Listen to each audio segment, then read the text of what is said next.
Part 1. The world is a prison of words.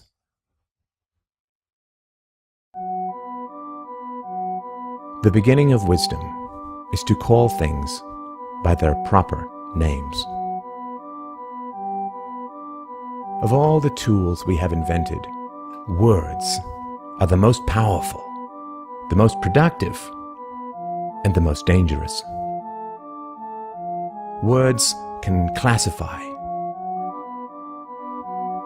identify, conceptualize, abstract, beautify. But words have a darker side as well. Words can organize rational similarities, but words can also create false divisions. Us versus them. Citizen versus immigrant. Tyrant versus leader. Terrorist versus freedom fighter. Money versus paper.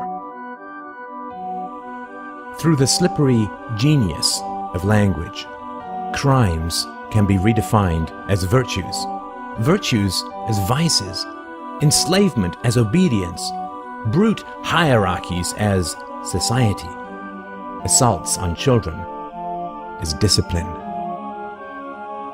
Euphemisms, misdirections, reversals, and outright lies infest our minds, bewildering, confusing, and isolating us.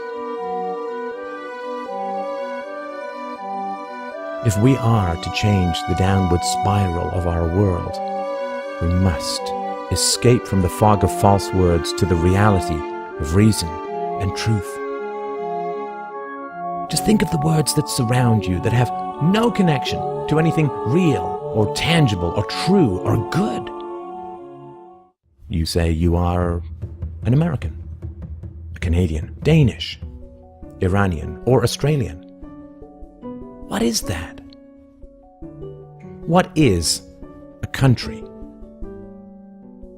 A country is land, water, plains, and mountains, and something called borders that exist only in our minds, in drawings, in words. A beach is where the ocean meets the land, a real division. A country is a color on a map, an imaginary enclosure of legal containment. Countries arise when warlords run up against other warlords they cannot conquer, or when they have mostly finished killing off or enslaving the indigenous population. Countries are the chalk outlines of bodies, of ancient and modern crimes. Countries are the fences around farms, designed to keep you, the citizen, in place. When you go from one country to another, what changes? Not the color of the sky, your hairdo, or the laws of physics.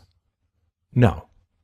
All that changes are the enforced rules called laws, and the rulers who are legally allowed to enforce them. Countries are regions where the power of particular political rulers holds sway. They are land controlled by governments. When you say, "I am an American," what you're really saying is that you are ruled by the American government.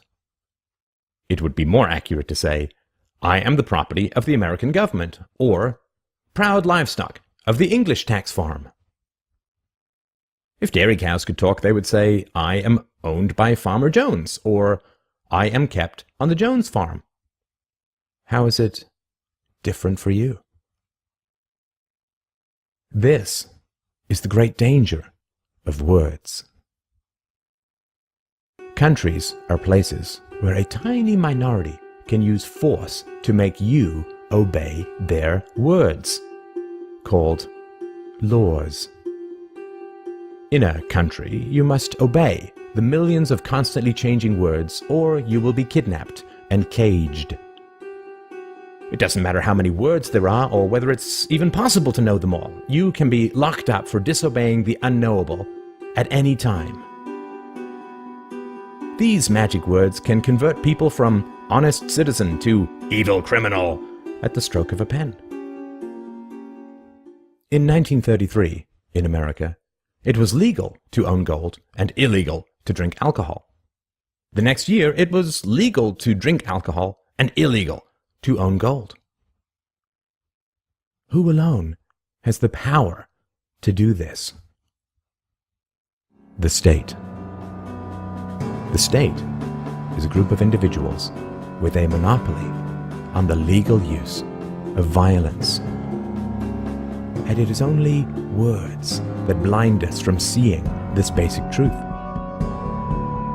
Words have the dangerous power to obscure the moral reality of the state. The word law sounds better than force. Social contract sounds better than enforced obedience.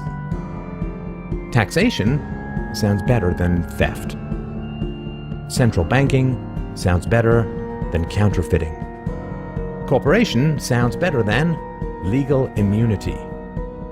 Arrest sounds better than kidnapping. National debt sounds better than selling off the unborn.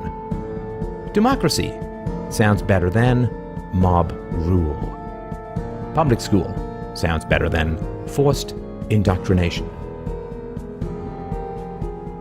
Sorry, what's that? You say you are free because you live in a democracy?